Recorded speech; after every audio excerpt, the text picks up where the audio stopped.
نحمده ونصلي على رسوله الكريم اما بعد فاعوذ بالله من الشيطان الرجيم بسم الله الرحمن الرحيم رب اشرح لي صدري ويسر لي امري واحلل عقدة من لساني يفقهوا قولي ولقد آتينا لقمان الحكمة ان اشكر لله، اور البتہ تحقیق دی ہم نے لقمان کو حکمت کہ اللہ کا شکر ادا کرو۔ لقمان کون تھے؟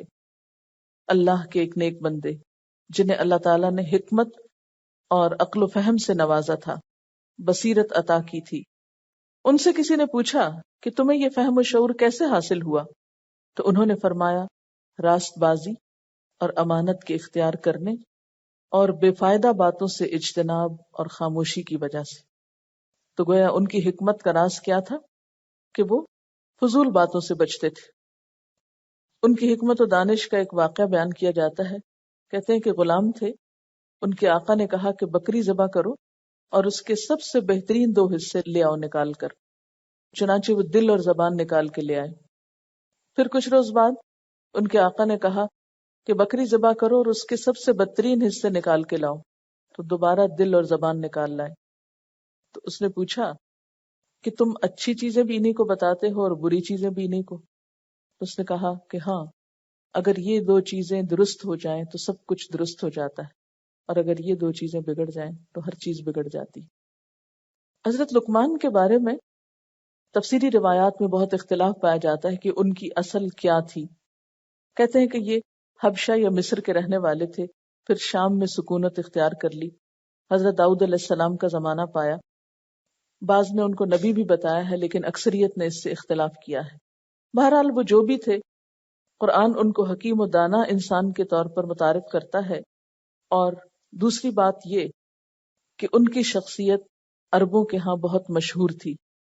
شعراء جاہلیت مثلا امر القیس، لبید، عاشا، طرفہ وغیرہ کے کلام میں ان کا ذکر ملتا ہے۔ بعض پڑھے لکھے عربوں کے ہاں صحیفہ لقمان نام کی کتاب بھی تھی۔ ان کے حکیمانہ اقوال زریں جس کو آپ کہتے ہیں، وہ اس مجموعے میں موجود تھے۔ روایات میں آتا ہے کہ ہجرت سے 3 سال پہلے مدینہ کا پہلا شخص جو نبی صلی اللہ علیہ وسلم سے متاثر ہوا وہ سوید بن صامت تھا۔ وہ حج کے لیے مکہ گیا۔ وہاں آپ صلی اللہ علیہ وسلم اپنے قاعدے کے مطابق مختلف علاقوں سے آئے ہوئے حاجیوں کی قیام گاہوں پہ جا جا کر دعوت اسلام دے رہے تھے۔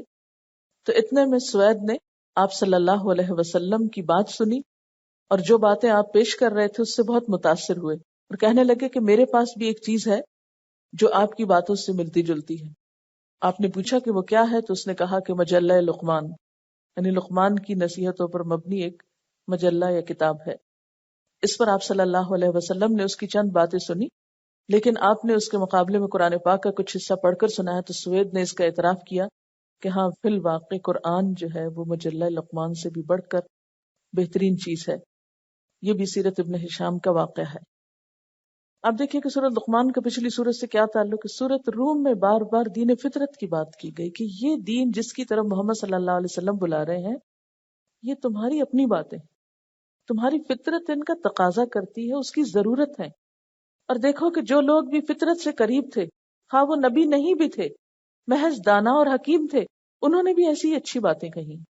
اسی لیے ہمیں حکم ہے نا کہ حکمت مومن کی متاع گم گشتہ، جہاں پائے اسے اختیار کر لے کہ وہ اس کی اپنی ملکیت ہے۔ وَلَقَدْ آتَيْنَا لُقْمَانَ الْحِكْمَةَ أَنِ اشْكُرْ لِلَّهِ، اور حکمت کی باتوں میں سب سے پہلی بات أَنِ اشْكُرْ لِلَّهِ، اپنے بنانے والے کا شکر گزار ہو۔ اللہ کی نعمتوں پر اس کی حمد و ثنا کرو، اس کے احکامات کی تعمیل کرو۔ جب بنانے والا وہ ہے، دینے والا وہ ہے، تو پھر شکر گزاری کسی اور کی کیوں؟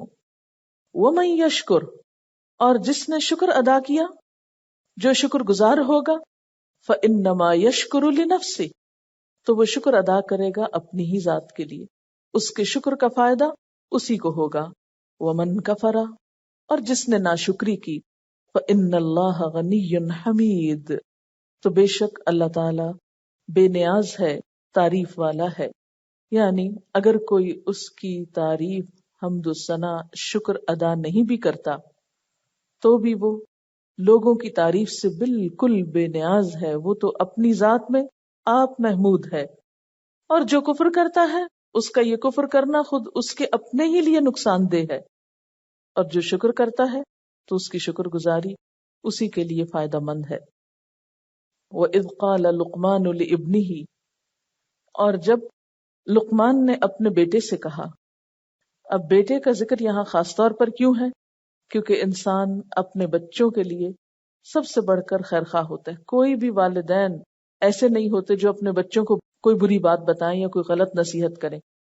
ہر ماں باپ کی خواہش اور تمنا اور طریقہ کیا ہوتا ہے کہ وہ اپنے بچوں کو سب سے عمدہ چیز دیں، سب سے عمدہ نصیحت دیں، ان کے لیے بہترین سے بہترین خیر خواہی کا کام کریں۔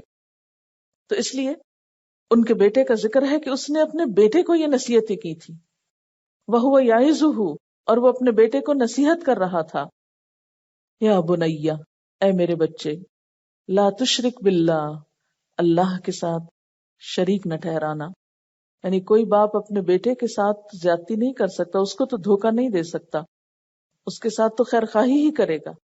تو جس طرح لقمان نے اپنے بیٹے سے خیر خواہی کی، اور خیر خواہی میں سب سے پہلی نصیحت کیا تھی کہ شرک نہ کرنا، تو دیکھو یہ اللہ کا بندہ جو تمہارے درمیان اٹھا ہے، جو اپنی قوم کے لیے اپنی اولاد سے بھی بڑھ کر خیر خواہ ہے، وہ بھی تو تمہیں یہی تلقین کر رہا ہے کہ اللہ کے ساتھ کسی کو شریک نہ ٹھہراؤ۔ جس طرح حکمت کا اولین تقاضا اللہ کی شکر گزاری ہے، اسی طرح شکر کی اصل روح شرک سے اجتناب ہے، کیونکہ شرک دراصل ناشکر پن کی انتہا ہے۔ اب دیکھیں شرک کیا ہے؟ سب کچھ آپ کو اللہ تعالیٰ دے رہا ہے اور آپ احسان مند کسی اور کے ہو رہے ہیں، تو یہ ناشکرا پن ہے نا۔ مثلا پڑھایا لکھایا جنم دیا والدین نے آپ کو، اور آپ منہ بولی ماں بنا لے کسی اور کو۔ بعض لوگ کرتے ہیں نا ایسے، اپنے ماں باپ کو چھوڑ کر دوسروں سے دوستی کر لیتے ہیں، دوسروں کے شکر گزار ہو جاتے ہیں۔ تو اسی طرح رب کے ساتھ بھی بندے ایسا ہی طریقہ اختیار کیے ہوئے ہیں۔ رب نے پیدا کیا ان کو، رزق اس نے دیا، زندگی کی ہر نعمت اس نے دی، لیکن ان کی عبادت اور ان کی توجہ دوسروں کی طرف ہو گئی۔ ان الشرک لظلم عظیم، بے شک شرک بہت بڑا ظلم ہے، ظلم عظیم ہے۔ اور ظلم کا کیا معنی ہوتا ہے؟ کسی کو اس کے حق سے محروم کر دینا۔ یعنی اللہ کا حق کیا ہے کہ سب سے بڑا اسی کو مانا جائے، اسی کی عبادت کی جائے، اسی کی اطاعت گزاری کی جائے، اسی کا شکر ادا کیا جائے۔ لیکن جب کوئی ایسا نہیں کرتا، اس کو چھوڑ کر دوسروں کی طرف توجہ کرتا ہے، تو ایسا کرنا سب سے بڑا ظلم ہے۔ وَوَصَّيْنَا الْإِنسَانَ بِوَالِدَيْهِ، اب یہاں سے اللہ تعالیٰ کا کلام شروع ہو رہا ہے۔ لقمان کی تھوڑی سی بات، پھر اللہ تعالیٰ براہ راست اپنی طرف سے نصیحت کرتے ہیں۔ وَوَصَّيْنَا الْإِنسَانَ، اور ہم نے وصیت کی، تاکیدی حکم دیا انسان کو، کس بات کا؟ بِوَالِدَيْهِ، کہ اپنے والدین کے ساتھ یعنی اچھا سلوک کرنا، احسان کرنا۔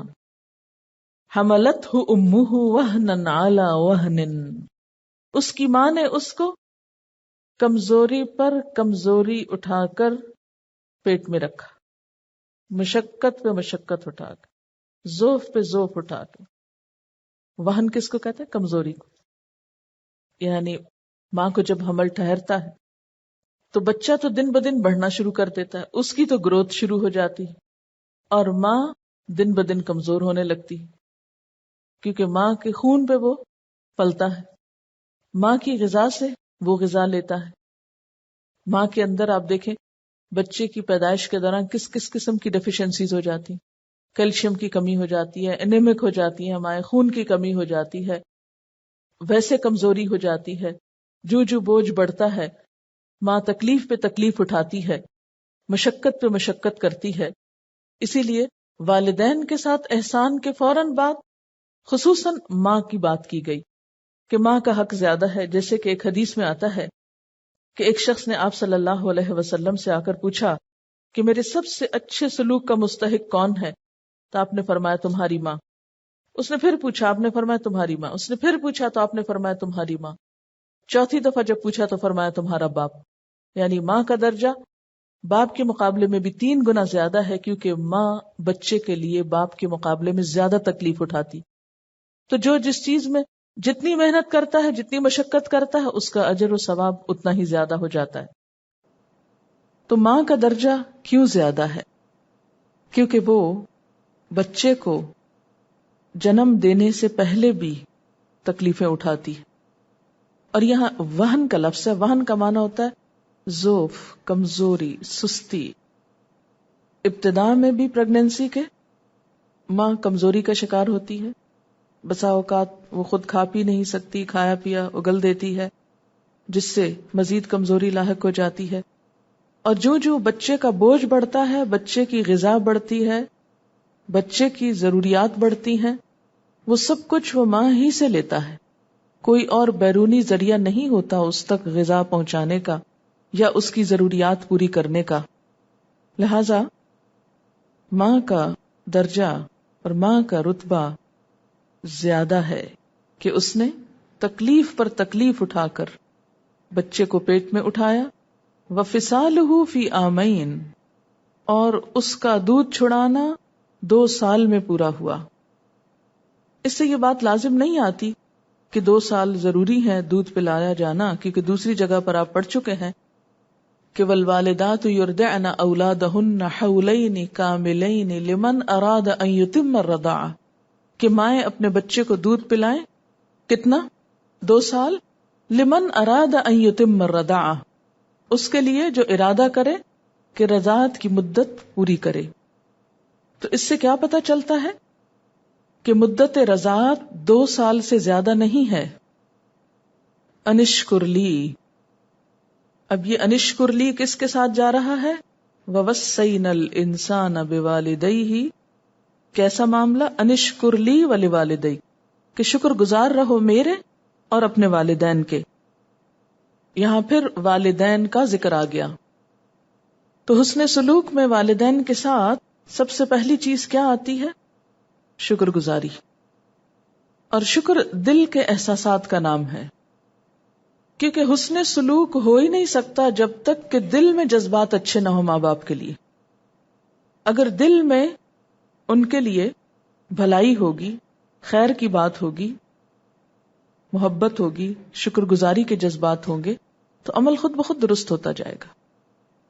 لیکن اگر دل میں بدگمانیاں ہوں، دل میں نفرت ہو، دل میں ان کے خلاف وسوسے ہوں، تو پھر ہو نہیں سکتا کہ انسان ان کے ساتھ کبھی بھی اچھا سلوک کر سکے.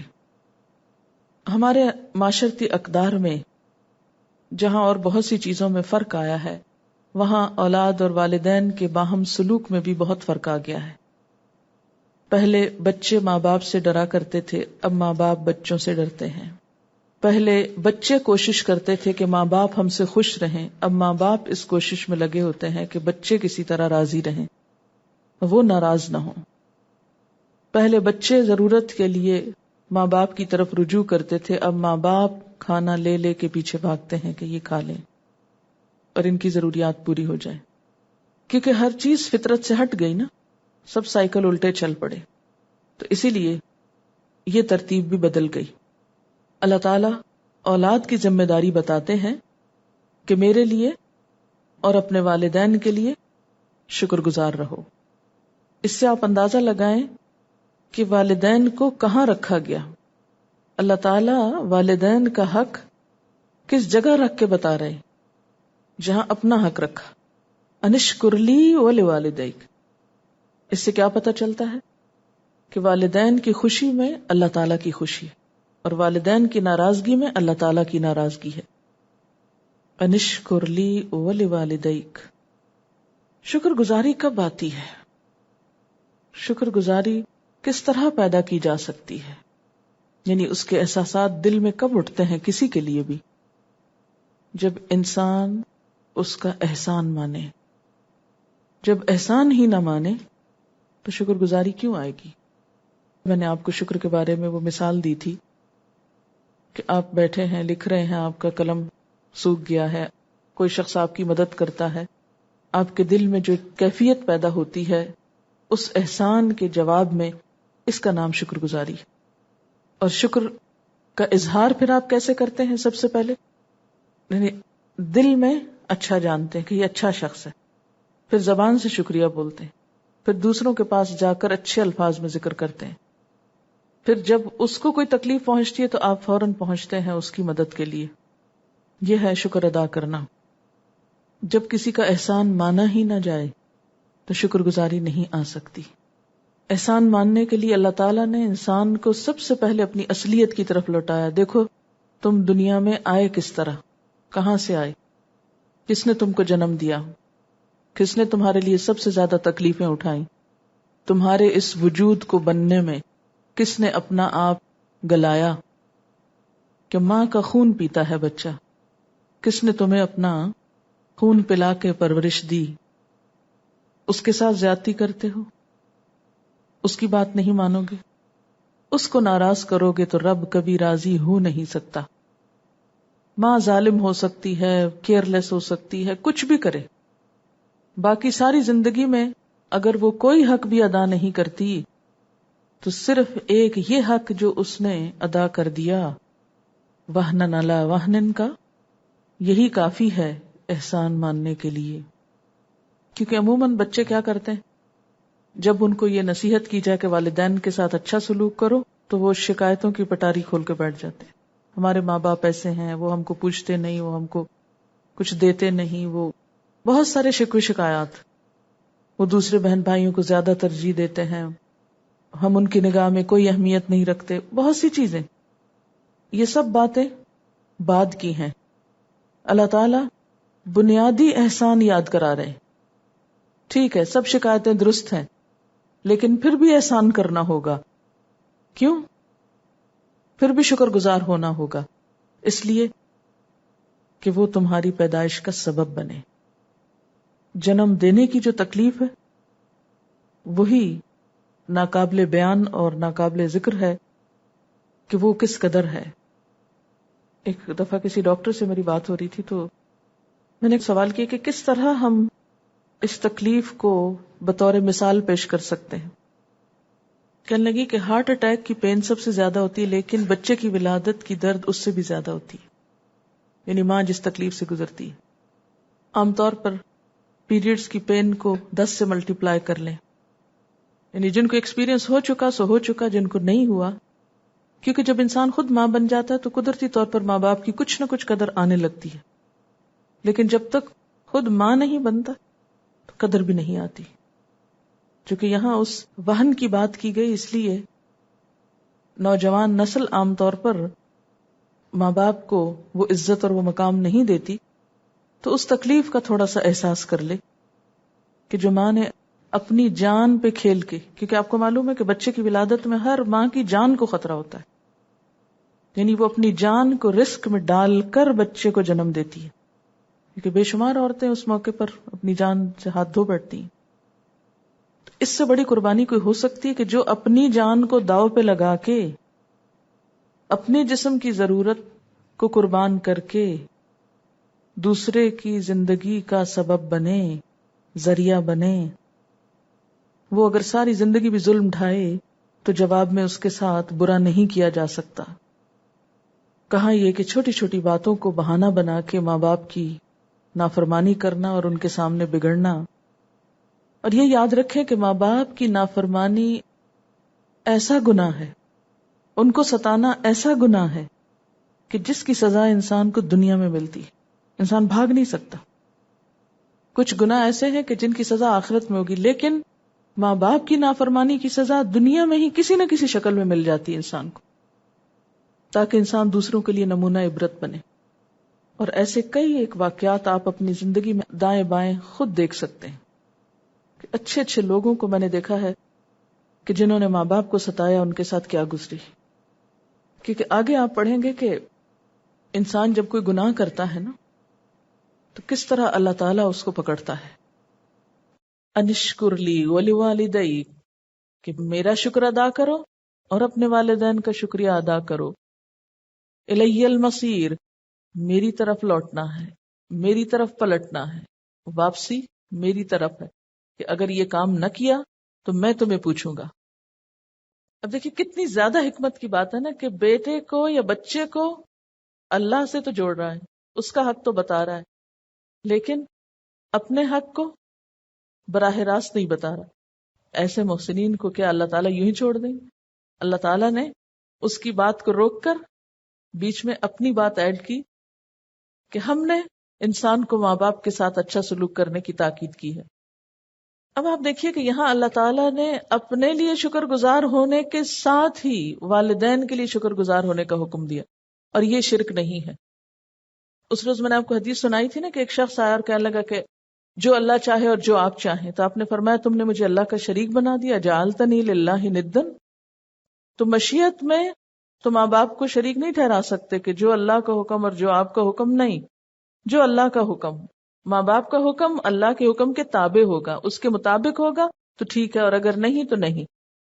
اور اسی لیے کیا ہے وَإِن جَاهَدَاكَ عَلَىٰ أَن تُشْرِكَ بِي مَا لَيْسَ لَكَ بِهِ عِلْمٌ، اگر وہ دونوں تمہارے ساتھ یہ کوشش کریں کہ تم میرے ساتھ کسی اور کو شریک ٹھہراؤ جس کا تمہیں کوئی علم نہیں، جس کی تمہارے پاس کوئی دلیل نہیں، فَلَا تُطِعْهُمَا، تو ان کی بات نہیں ماننا، وَصَاحِبْهُمَا فِي الدُّنْيَا مَعْرُوفًا، اور ان کے ساتھ دنیا میں بھلے طریقے سے زندگی بسر کرنا۔ تو اس سے کیا پتہ چلتا ہے کہ اطاعت میں تو اللہ تعالیٰ ہی کی بات ہوگی، اور ماں باپ کی صرف اس شکل میں مانی جائے گی جب وہ اللہ کی بات کے مطابق کہیں گے، اگر مخالف کہیں گے تو نہیں مانی جائے گی۔ لیکن شکر ادا کرنے میں تو اللہ کا شکر اور والدین کا شکر، یہ شرک نہیں ہوتا۔ بعض اوقات کوئی انسان ہم پر کوئی احسان کرتا ہے تو ہم اس کا شکر ادا نہیں کرتے، ہم کہتے ہیں نہیں شکر اللہ ہی کا ہے جس نے ہمیں یہ نعمت دی، اس انسان کی کیا بات ہے۔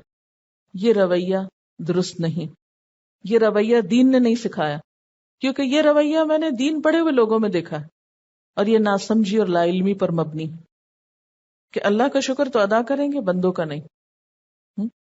یعنی کسی بھی معاملے میں مثلا کسی بندے نے آپ کی مدد کر دی تو آپ کہتے ہیں تو کیا ہوا، مدد کر دی، اللہ کا اذن تھا تو مدد ہوئی نا، میں نے اللہ کا شکر ادا کر لیا، بس کافی ہے۔ ٹھیک ہے نا ایسا؟ نہیں ہے، نہیں، آپ تو اتنے پرہیزگار لوگ ہیں، اللہ کا دن رات شکر ادا کرنے والے ہیں، کیا ہوا اگر آپ نے کسی انسان کا نہیں کیا، کیا فرق پڑتا ہے؟ جو بندے کا شکر گزار نہ ہو وہ اللہ تعالیٰ کا بھی شکر گزار نہیں۔ یعنی شکر گزاری کا معاملہ ایک ایسا معاملہ ہے کہ جسے اللہ تعالیٰ نے اپنے ساتھ بندوں کے لیے بھی پسند کیا ہے، اور اس کے بغیر دین نامکمل ہے۔ اس کے بغیر جب انسان بندوں کا حق مار جاتا ہے نا، بندوں کے ساتھ زیادتی کرتا ہے، تو اس کا نقصان بھی خود اسی کو پہنچتا ہے، معاشرے کے اندر سے خوشگواری ختم ہو جاتی، کیونکہ یہ قدرتی بات ہے کہ جو بھی آپ پر احسان کرے، مثلا ماں باپ کریں یا رشتہ دار کریں یا کوئی غیر کرے یا کسی بھی طرح کا احسان کرے، اگر آپ اس کو مانیں گے نہیں تو وہ اس کے ساتھ ظلم ہوگا، اور جس کے ساتھ آپ ظلم کر رہے ہو اس سے آپ کو کچھ زیادہ خیر نہیں پہنچ سکتا۔ وہ بظاہر خیر پہنچا بھی دے لیکن اس کے دل کی دعائیں آپ نہیں لے سکتے۔ یعنی جو شخص احسان کرنے والے کا احسان مند نہ ہو، پھر اس کے دل کی جو دعا ہے یا دل کی جو خیرخواہی اور بھلائی ہے وہ اس کو حاصل نہیں ہو سکتی۔ اس کے برعکس شکر گزار لوگ، با اخلاق لوگ ہمیشہ دنیا اور آخرت دونوں کی بھلائیاں سمیٹ لے جاتے ہیں، کہ زندگی میں جس کسی نے احسان کیا ہے اس کو کم از کم سوچے تو صحیح، اکنالج تو کریں، اور اس کا شکر گزار کسی نہ کسی شکل میں ضرور ہوں۔ تو یہاں بھی ایک ہی جملے میں، ایک ہی اسٹریچ میں اللہ تعالیٰ نے فرمایا انشکر لی ولوالدی، صرف میرا نہیں، میرا شکر بھی ادا کرو اور والدین کا بھی کرو۔ ہاں، اگر وہ تمہیں گناہ کی کوئی بات کہتے ہیں تو وہ نہیں ماننی تم نے، کیونکہ اللہ کی نافرمانی میں تو پھر والدین کا حق باقی نہیں رہتا۔ وَصَاحِبْهُمَا فِي الدُّنْيَا مَعْرُوفًا، ہاں دنیا میں ان کے ساتھ معروف طریقے سے زندگی بسر کرو۔ یعنی اگر والدین اللہ کے نافرمان ہیں یا نافرمانی کا حکم دیتے ہیں تو بھی تم ان کے ساتھ بدتمیزی نہیں کرو گے، تو بھی ان کے ساتھ برا نہیں کرو گے۔ مثلا عام طور پر اولاد کیا سوچ لیتی، ہمارے والدین نے وہ جو فلاں زیادتی ہمارے ساتھ کی تھی نا، تو اس بنا پر ہم والدین کے ساتھ یہ سلوک کر رہے ہیں۔ شیطان کوئی بھی وسوسہ ڈال دیتا ہے۔ اکثر ینگسٹرز کے اندر یہ خرابی دیکھی گئی کہ ماں باپ کو دشمن سمجھتے ہیں، خصوصاً ٹین ایج میں ماں باپ پکے دشمن نظر آتے ہیں. یہاں تک بچے کہہ دیتے ہیں کہ آپ نے ہمیں جنم کیوں دیا تھا، آپ ہمیں مار ڈالتے، آپ نے تو ہمیں دنیا میں لا کر ہمارے ساتھ زیادتی کی. تو یہ ناشکری کی انتہا ہے. آپ دیکھیں کہ کسی کے دنیا میں آنے کا فیصلہ انسانوں کے اپنے اوپر نہیں ہوتا، یہ تو اللہ کا فیصلہ ہے. ماں باپ اگر دنیا میں لانے کا سبب بنے، خواہ آپ اپنی زندگی سے بیزار ہیں تو بھی یہ کیا ہے، دراصل اللہ کے اذن سے ہوا. اللہ کا حکم نہ ہوتا تو کون اس زمین پر زندہ ہوتا؟ کوئی بھی نہیں. عموماً آپ دیکھیں خاندانوں کے اندر، گھرانوں کے اندر جتنی بے چینیاں پائی جاتی ہیں، جتنی تعلقات کی خرابیاں، اس کی بنیادی وجہ ناشکرا پن ہے. شوہر اور بیوی کا بگاڑ ناشکرے پن کی وجہ سے ہوتا ہے. بیوی شوہر کے حق میں شکر گزار ہونا شروع کرے، آپ دیکھیں کہ پوری خاندانی زندگی کا نقشہ بدل جائے گا. جب ہم دوسرے کے احسان کو مانتے ہی نہیں، جب ہم شکر ادا ہی نہیں کرتے، تو ہم اس سے مزید کس خیر کی توقع رکھتے ہیں کہ وہ ہمارے ساتھ کیا بھلائی کرے. یعنی انسان انسان ہے نا، کب تک کوئی آپ کے ساتھ یک طرفہ طور پہ بھلائی کرتا رہے گا؟ نہیں. پھر اگر آپ واقعی اپنے آپ کو کسی کی بھلائی کا مستحق بنانا چاہتے ہیں تو جواباً آپ کو بھی آگے بڑھنا ہوگا، آپ کو بھی اپنا فرض پورا کرنا ہوگا. اور انسانوں کے حقوق ادا کرنے میں سب سے پہلا حق کیا ہے؟ شکر گزاری. وَإِن جَاهَدَاكَ عَلَىٰ أَن تُشْرِكَ بِي مَا لَيْسَ لَكَ بِهِ عِلْمٌ فَلَا تُطِعْهُمَا وَصَاحِبْهُمَا فِي الدُّنْيَا مَعْرُوفًا. تو عموماً معروف طریقے سے زندگی بسر کرنے سے کیا چیز روکتی ہے انسان کو والدین کے ساتھ؟ وہ ہمارے والدین زیادہ ریلیجس نہیں نا، اس لیے ہمارے دل میں ان کی کوئی عزت نہیں. بعض دیندار لوگوں سے اس قسم کی فضول باتیں بھی سننے کو ملی ہیں. اس لیے میں آپ سب کو اس مقام پر اور اس معاملے میں شدید قسم کی تنبیہ کرتی ہوں کہ ماں باپ خوش بھی ہوں، کہیں زبان سے بھولے میں بھی کوئی بات ان کی شان کے خلاف نہ نکلے. کچھ بھی کریں، آپ بدتمیزی کرنے کے روادار نہیں، آپ حقدار نہیں. مثلا انہوں نے آپ کو حق نہیں دیا. بعض اوقات ہمیں یہ شکایت ہوتی ہے نا، ماں باپ نے ہمیں حق نہیں دیا، ہمیں اچھا پڑھایا لکھایا نہیں، ہماری شادی فلاں جگہ کیوں کر دی، ہمیں جہیز نہیں دیا، ہمیں وہ نہیں دیا، وہ نہیں دیا. ساری زندگی اولاد شکایتیں کرتی رہتی. تو ایسی صورت میں بھی کہ اگر صریحاً ماں باپ نے زیادتی کی ہو، صریحاً، تو بھی آپ کو حق نہیں کہ آپ بدتمیزی کریں. اگر آپ محبت نہیں بھی کر سکتے، اگر آپ ان کو حق نہیں بھی دے سکتے، تو کم از کم اپنی زبان کو شر سے روک لیں، برائی سے روک لیں. کیوں؟ وَصَاحِبْهُمَا فِي الدُّنْيَا مَعْرُوفًا. دنیا میں ان سے معروف طریقے سے گزارا کرو. وَاتَّبِعْ سَبِيلَ مَنْ أَنَابَ إِلَيَّ. پیروی ان کی نہ کرو، ان کو فالو نہیں کرو. فالو کس کو کرو؟ اس شخص کے راستے کو جو میری طرف رجوع کرتا ہو. یہاں کے ایک وہ کلیش ہو جاتا ہے نا، انسان فیصلہ نہیں کر پاتا. ماں باپ کی محبت ہے، ان کے احسانات ہیں، لیکن رستہ ان کا غلط ہے. دوسری طرف ایک اور شخص ہے جس کا رستہ درست ہے. اب کس کو فالو کریں؟ ماں باپ کے احسانات زیادہ ہیں، انہوں نے پیدا کیا، پڑھایا لکھایا، اتنی تکلیفیں ہمارے لیے اٹھائیں، اور کوئی دوسرا شخص اس کا اس درجے کا احسان نہیں ہے، لیکن وہ اللہ کی طرف بلا رہا ہے یا اللہ کی طرف رجوع کرتا. تو فرمایا کہ اس موقع پر آ کر وَاتَّبِعْ سَبِيلَ مَنْ أَنَابَ إِلَيَّ. تمہیں پیروی والدین کی نہیں کرنی، اس شخص کے راستے کی کرنی ہے. اب یہاں پر آپ دیکھیں، اس شخص کی بھی نہیں کرنی، اس شخص کے راستے کی کرنی. یہ بھی ایک بڑی نازک سی ٹرم ہے. جیسے صراط الذین انعمت علیہم، ان لوگوں کا راستہ جن پر تو نے انعام کیا. ہاں، پیروی اس راستے کی کرنی ہے، یعنی اچھے طریقے کی کرنی ہے. اور اشارہ ہے اہل ایمان کی طرف، دین پر چلنے اور چلانے والوں کی طرف، کیونکہ سورۃ العنکبوت میں والدین کا قول نقل کیا گیا تھا جس میں وہ کہتے ہیں اتبعوا سبیلنا ولنحمل خطایاکم. ہمارے پیچھے چلو، ہم تمہاری خطائیں اٹھا لیں گے. رشتہ دار، عزیز، دوست یہی تو کہتے ہیں ہمارے راستے پہ آ جاؤ، تمہارے قصور بھی ہمارے ذمے سے ہی. اور ماں باپ تو سب سے بڑھ کر ایسی بات کرتے ہیں. فرمایا نہیں، وہ تمہارے بوجھ نہیں اٹھائیں گے، ان کے راستے پہ نہیں چلنا. چلنا ہے اس شخص کے راستے پہ جو میری طرف رجوع کرے. ثم الی مرجعکم، پھر میری طرف تم سب کو لوٹنا ہے. وانبئکم، پھر میں تم کو بتاؤں گا، بما کنتم، جو تھے تم، تعملون، تم عمل کرتے، جو کچھ تم کرتے رہے وہ پھر میں تم کو بتاؤں گا، تمہارے اعمال سے تمہیں باخبر کروں گا.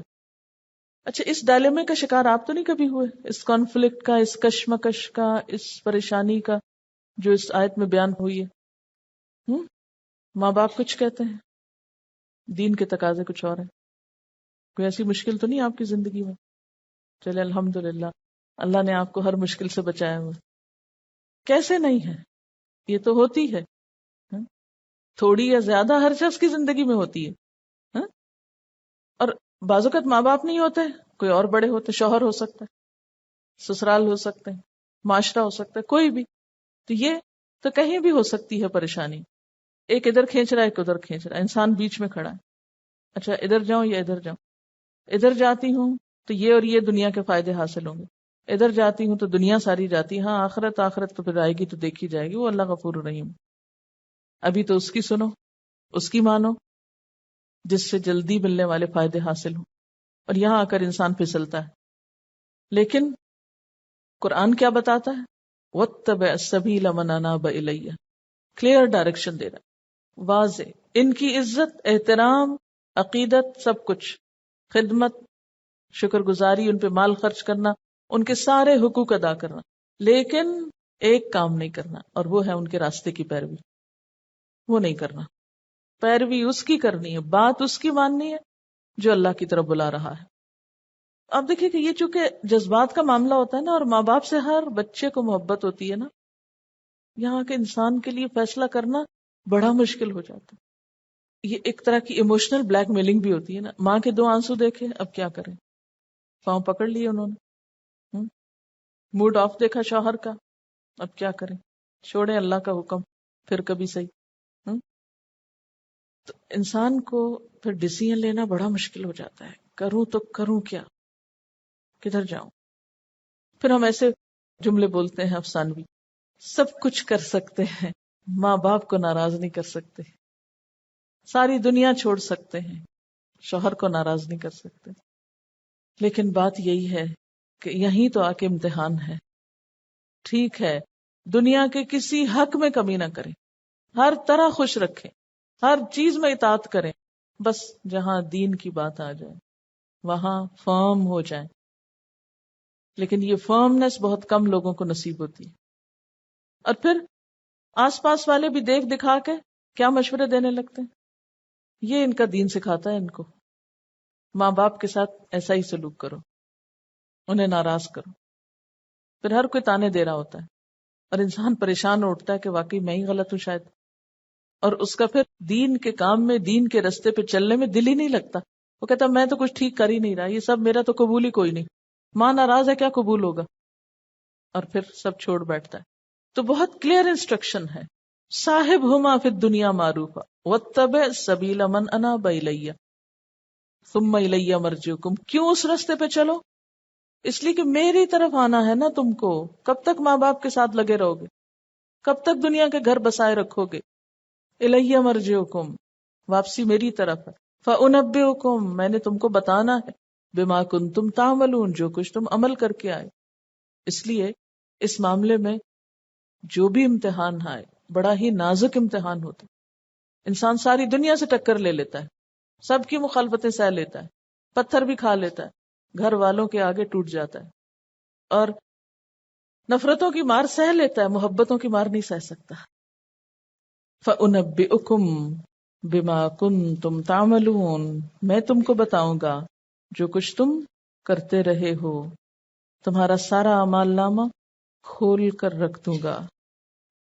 اللہ تعالیٰ کی جو خاص تاکید تھی والدین کے حقوق سے متعلق، اس پر ایک حدیث ہے، اور والدین کے حقوق میں بھی خاص طور پر ماں کا جو ذکر تھا. ماں کے بارے میں ایک حدیث آتی ہے، ان اللہ حرم علیکم عقوق الامہات، بے شک اللہ نے حرام کیا ہے تم پر ماؤں کی نافرمانی کو. ماں کی نافرمانی کبیرہ گناہوں میں سے ہے.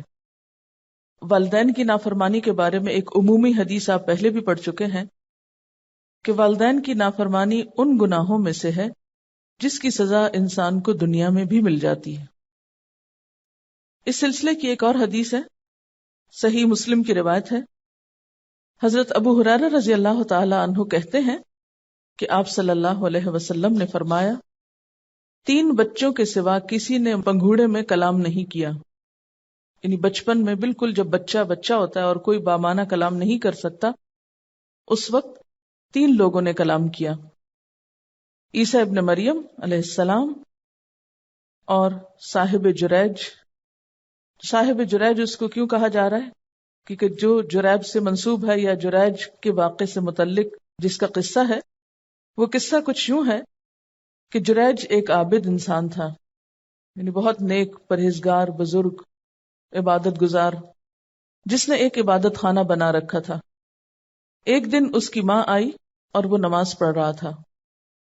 ماں نے کہا اے جریج. اس نے دل میں کہا یا اللہ، ایک طرف ماں ہے اور ایک طرف نماز ہے. وہ نماز میں لگا رہا حتیٰ کہ اس کی ماں واپس چلی گئی.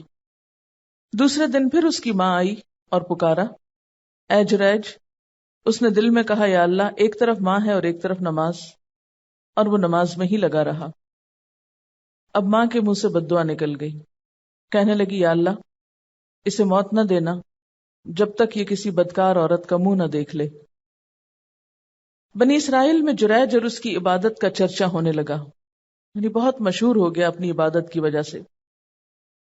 ان میں ایک بدکار عورت تھی جس کی خوبصورتی کی مثال دی جاتی تھی.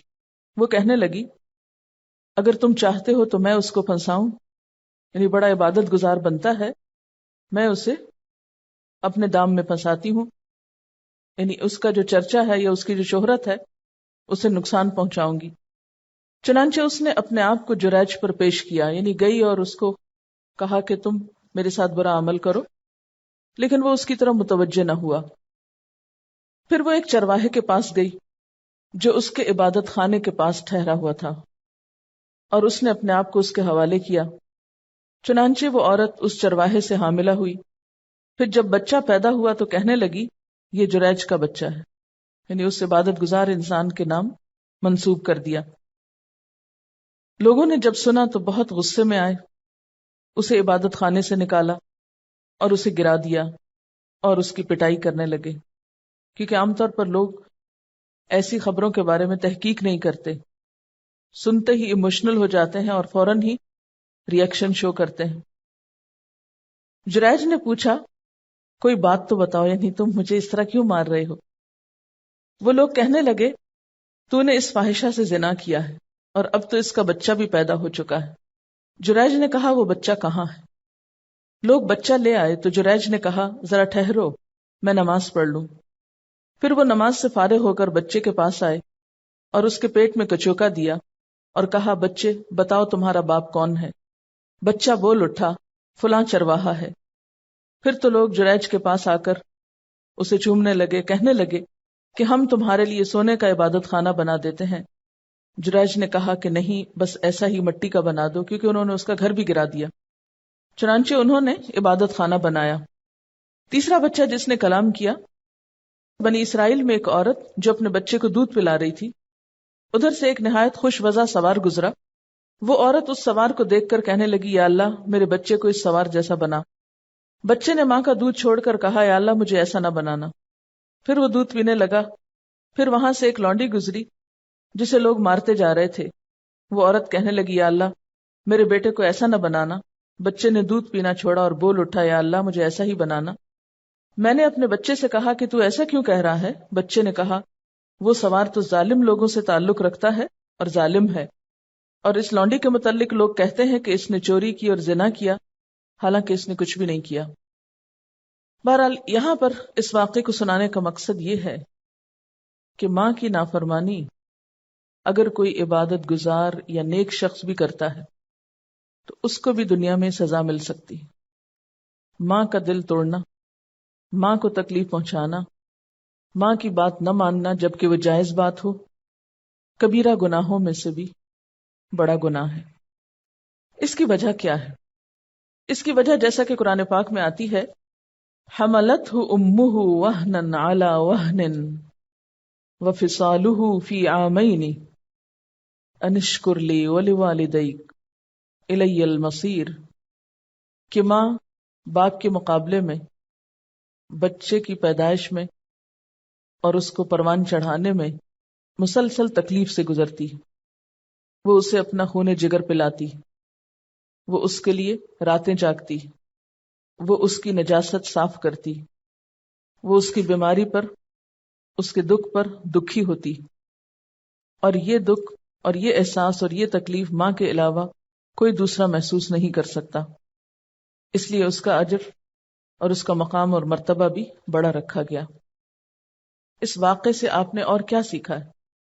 پہلی بات تو یہ ہے کہ یہ واقعہ آپ صلی اللہ علیہ وسلم کا سنایا ہوا ہے، اس لیے کوئی من گھڑت کہانی یا جھوٹی بات نہیں، کوئی افسانہ نہیں، آپ کی بیان کردہ روایت ہے۔ اور آپ صلی اللہ علیہ وسلم کی معلومات کا سورس کیا تھا؟ وحی الہی۔ آپ کہیں سے کوئی تاریخ کی کتابیں پڑھ کے نہیں آتے تھے کہ وہاں سے قصے کہانیاں روایت کرتے ہوں یا سنی سنائی باتیں آگے روایت کرتے ہوں۔ وحی کی دو قسمیں ہوتی ہیں، وحی مطلوب اور غیر مطلوب۔ مطلوب تو وہ ہوتی ہے جو قرآن پاک کی شکل میں ہوتی ہے اور پڑھی جاتی ہے، اور غیر مطلوب احادیث کی شکل میں ہے کہ جن کی باقاعدہ تلاوت نہیں ہوتی، لیکن وہ بھی وما انزل الیک میں آ جاتی۔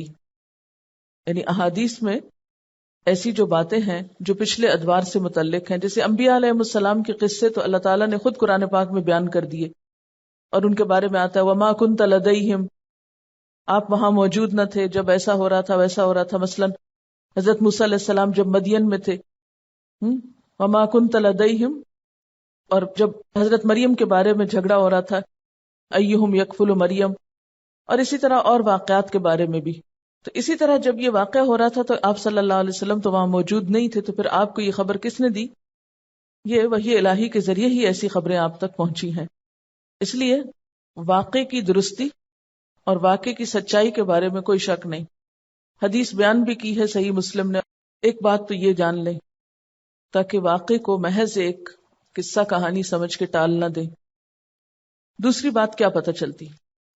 نفل عبادت کرتے وقت اگر والدین بلائیں تو عبادت چھوڑ کر بھی حاضر ہونا چاہیے، اور اگر اپنا کوئی ذاتی کام کر رہے ہوں پھر کیا کرنا چاہیے؟ اگر نفل چھوڑے جا سکتے ہیں تو ذاتی کام تو بدرجہ اولیٰ چھوڑے جا سکتے ہیں۔ ہاں، کس وقت نہیں نماز توڑنی چاہیے یا کس کام کو نہیں چھوڑنا چاہیے جو فرض کے درجے میں ہو۔ مثلا ماں باپ کہیں روزہ توڑ دو اور میرے ساتھ بیٹھ کے کھانا کھاؤ، یہ نہیں کر سکتے آپ اگر روزہ فرض ہے۔ ہاں، اگر نفل ہے تو اور بات ہے، پھر آپ چھوڑ دیں۔ نفل روزہ بھی توڑا جا سکتا ہے، جیسے نفل نماز چھوڑی جا سکتی ہے ایسے نفل روزہ بھی توڑا جا سکتا ہے۔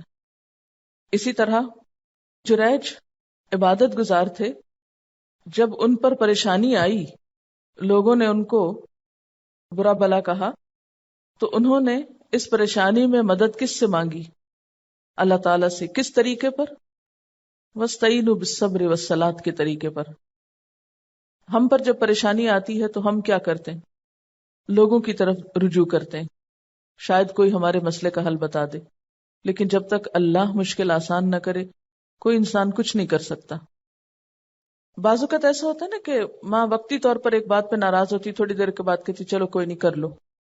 تو جب ماں اور بچے کے درمیان کھچاؤ ہو تو اس صورت میں بچے کے لیے حکم ہے کہ وہ سرنڈر کرے۔ عام روزمرہ زندگی کے معاملات میں بھی والدین کی بد دعا سے بچنا چاہیے۔ بد دعا تو کسی کی بھی بد دعا ہے، لیکن خاص طور پر ماں باپ کی بد دعا سے، اور پھر ماں کی بد دعا سے۔ اور یہ اسی صورت میں ہو سکتا ہے کہ جب ہم اپنے نفس، اپنی مرضی، اپنی خواہش کے خلاف جا کر کام کریں۔ یہ بے حد ضروری ہے، کیونکہ بعض کام ایسے ہیں جو والدین کہتے ہیں اور ہمارا دل نہیں چاہتا، یا ہمارا موڈ نہیں ہوتا، یا کوئی بھی اور ایسی وجہ بنا لیتے ہیں ہم، اور اس صورت میں والدین کو ناراض کرتے ہیں، پریشان کرتے ہیں۔ تو ایسی صورت میں جب تک ہم اپنے نفس کی قربانی نہیں دیں گے ان کا حق ادا نہیں ہوگا۔